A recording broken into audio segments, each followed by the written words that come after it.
Hay una epilepsia que es muy interesante, se la voy a mostrar más adelante, la tipo ausencia que se pensaba que era una parcial, hoy día se sabe que es generalizada, donde la persona, aún sin perder el conocimiento, pierde la noción de quién está a su alrededor y de lo que está haciendo.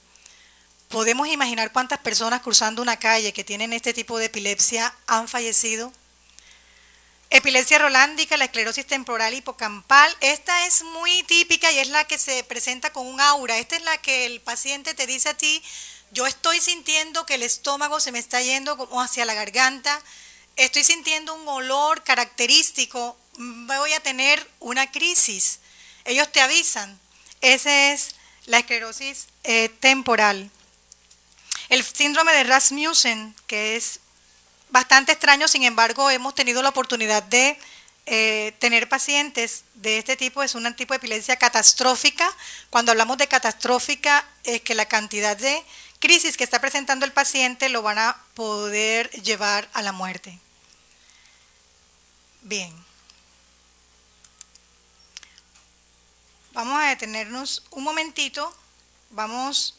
Hemos hablado aquí de ratas, hemos hablado también del ejercicio físico y mira cómo nuestro mejor amigo hoy día reconoce que el movimiento corporal humano es esencial para la vida y también se están poniendo pilas, ¿no?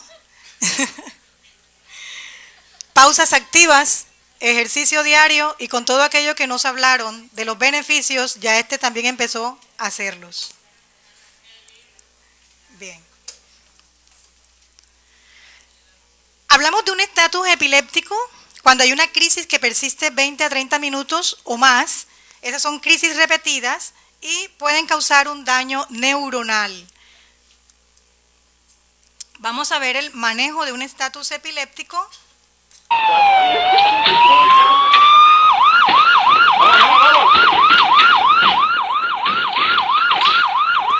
Hay una niña de 12 años. 30 minutos lleva haciendo una crisis tónico-clónica generalizada. Miren este tipo de crisis. Aquí lo importante es mantener la vía aérea despejada y propender por mandar una buena oxigenación al cerebro. A veces después de este tipo de crisis ocurre una parálisis cuya explicación todavía se está manejando. Parece ser que el mismo cerebro se fatiga de tanta descarga o también están hablando de los mismos músculos y estructuras que tienen una fatiga grande. Han pasado 5 minutos, todavía no han podido lograr. Están trabajando su vía aérea, están controlando los signos vitales. Esto se hace cada 10 minutos y se empiezan a colocar los medicamentos por vía intravenosa. Ya les voy a hablar de esos medicamentos y por qué en fisioterapia y todo el equipo de rehabilitación, médicos, etcétera, tenemos que tener bien en cuenta qué medicamento está tomando el paciente y qué edad tiene esa persona.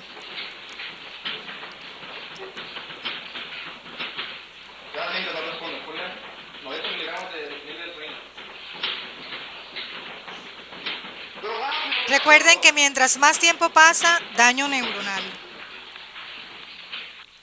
Ahí se está calmando.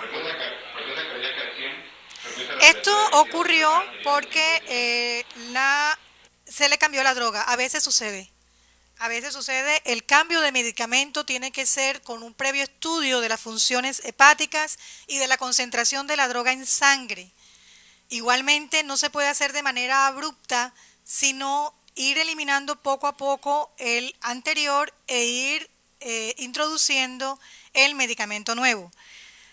Dentro de los estudios que se han evidenciado, entre los fármacos clásicos y los nuevos, los clásicos fenobarbital, fenitoína, primidona, carbamazepina y valproato, definitivamente han mostrado tener algo muy importante en las crisis, porque las han disminuido. Sin embargo, producen efectos secundarios bastante desagradables. Entonces, hay unos nuevos que han ingresado al mercado, que han controlado bastante esos efectos secundarios. Sin embargo, comparando unos con los otros, continúan los clásicos siendo unos de muy buena opción para el manejo de las crisis. Bueno, ¿y qué hacer? Ustedes están caminando por la calle, están en su casa, un familiar empieza a tener una crisis, están en un consultorio atendiendo a un paciente que llegó con otro tipo de patología, por ejemplo una fractura, y de pronto tiene una crisis epiléptica. Hay algo bien importante, una recomendación fundamental en fisioterapia. Este paciente, cuando usted sepa que tiene un paciente con antecedentes de epilepsia, ese paciente debe ser atendido solo. No es conveniente. A veces tenemos varias camillas o a veces estamos haciendo un trabajo grupal. Hacer eso con un paciente que sepamos que presenta epilepsia, porque en el momento en que de pronto aparezca una crisis, usted tiene que estar allí para hacer lo siguiente. Aquí vamos a ver cómo manejar la epilepsia y también algunos tipos de crisis. Voy a quitarle el sonido, la resolución no está muy buena. Ahí hay una crisis también tónico-clónica generalizada. No se debe tratar de evitar la contracción de los músculos. Tampoco se le debe colocar absolutamente nada en la boca al paciente. Han habido casos de amputación de dedos de personas que han intentado meter algo en la boca del paciente. Igualmente colocarlo de lado para evitar que la cialorrea excesiva y que secreciones o vómito puedan causar una broncoaspiración. Soltarle la ropa para permitir que el aire entre adecuadamente a sus vías respiratorias. Igualmente hay que contabilizar el número, el tiempo que duró la crisis y si sobreviene otra, contabilizar el tiempo en que transcurrió entre una y otra. Mirar si hubo o no pérdida de conocimiento y si no hubo control de esfínteres. Todo esto es importante porque hay que manifestárselo al médico. Este es otro tipo de crisis. Son las crisis de ausencia. Muchos niños las tienen en las escuelas y les llaman los niños distraídos. Ojo con eso. Vamos a ver qué está sucediendo. El profesor le hace una pregunta a la estudiante. Mírenle los ojos, mirada hacia arriba y hacia un lado. Esta niña tiene una crisis de ausencia, es generalizada, acaba de volver. El niño que sabe de epilepsia le explica al profesor que acaba de tener una crisis.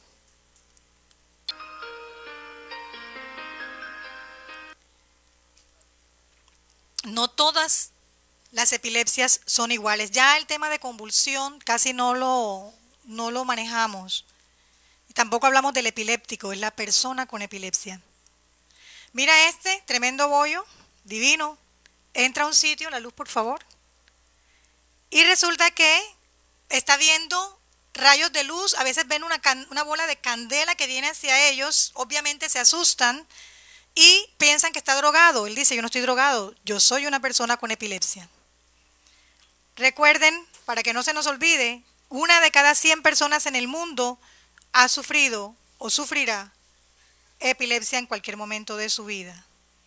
Hay otro proceso grave que está ocurriendo y es el que más nos duele, y es que a causa de la estigmatización de estas personas, mira lo que sucede en las empresas. Se presentan 2 hojas de vida, todas con competencias increíbles, y resulta que ponen a un grupo selecto a escoger. Pregunta al gerente a quién escogieron, le dicen quién y por qué fue ese, porque el otro tenía epilepsia. Afortunadamente para este jefe le dio una lección, yo también tengo epilepsia. Entonces es muy triste que personas como tú y como yo, ese 80% que mejora con el medicamento, tengan todavía a estas alturas de la vida, por el estigma que existía con relación a la patología, que sufrir estos avances. Hemos tenido profesores, docentes de universidades que han sido retirados de las mismas por temor, porque el desconocimiento de la enfermedad genera temor y piensan que algo va a suceder. Ok, pero ese 30% que no evoluciona adecuadamente a esa crisis refractaria que llamamos, van a ser sometidos a cirugía. Hay diferentes tipos de cirugía que se practican, todo depende del foco epileptogénico y depende también de la severidad de la misma. Con relación a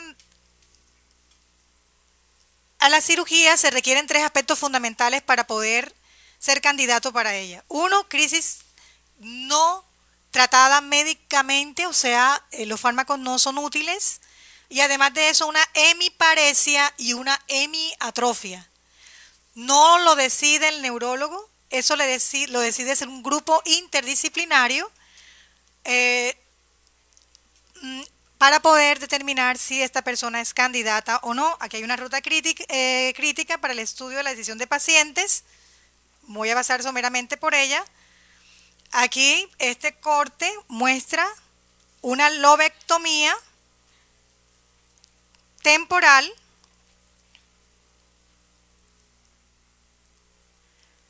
Esta es una electrocorticografía específicamente para estudio. Se colocan electrodos en diferentes áreas del cerebro. Los que están marcados con las letras están indicando en este momento las áreas de mayor descarga eléctrica. Aquí tenemos una hemisferectomía derecha. En este caso mira todo el tejido que ha sido resecado.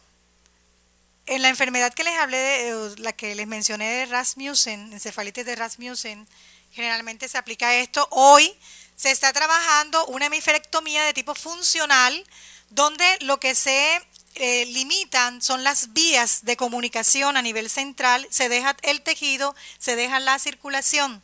¿Por qué se hace este tipo de cirugía? Por varias razones. Una, el deterioro que va a haber en el paciente, el número de crisis que se van a presentar que lo van a conllevar a la muerte, y también porque este sitio epileptogénico va a afectar las otras áreas del cerebro con el tiempo. Últimamente, la estimulación vagal se hace a través de este aparato que es introducido subcutáneamente. Este aparato emite una serie de señales. Imagínense, yo lo comparo con los ruidos que hacen las ranitas cuando ellas todas cantan, ¿cierto? Bien, lo que hace es emitir unas señales al nervio vago, que a la vez envía unas señales a nivel central y mantiene esa sincronía. El paciente tiene un pulso. Cuando él mismo detecta que va a venir la crisis, inmediatamente pasa su pulso por el aparato y él envía una señal que causa una sincronía. En Colombia ya se está practicando este tipo de cirugías, pero a pesar de que es muy poca invasiva, los costos son mucho mayores. 70 millones cuesta el equipo, 70 millones cuesta la cirugía.